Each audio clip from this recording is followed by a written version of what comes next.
দিল্লি থেকে সরিয়ে নেওয়া হয়েছে শেখ হাসিনাকে।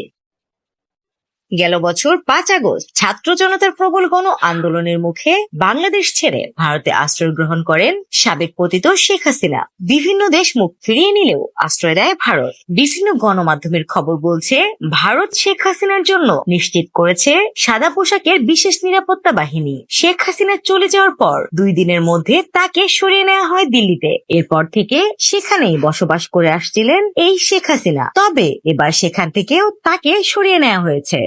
ঠিক কি কারণে আর কোথায় সরানো হলো হাসিনাকে? এর আগেও দিল্লি থেকে হাসিনাকে সরিয়ে নেওয়ার গুঞ্জন উঠেছিল, তবে তখন ভারতীয় সংবাদ মাধ্যম দ্য প্রিন্ট তাদের একটি নিউজে হাসিনার দিল্লির অবস্থান তুলে ধরে। তাদের সেই প্রতিবেদন অনুযায়ী হাসিনা দিল্লির একটি বিশেষ এলাকার নিরাপত্তা বেষ্টিতে একটি বাড়িতে অবস্থান করছেন। প্রতিবেদনে আরো জানানো হয়, হাসিনা যে এলাকায় বসবাস করছেন সেখানে ভারতীয় বর্তমান ও সাবেক অনেক এমপি মন্ত্রীদের বাড়ি রয়েছে। তবে এবার আর গুঞ্জন নয়, বিশ্বস্ত সূত্রের খবর, শেখ হাসিনাকে নিরাপত্তার ইস্যুতে সরিয়ে নেওয়া হয়েছে দিল্লি থেকে।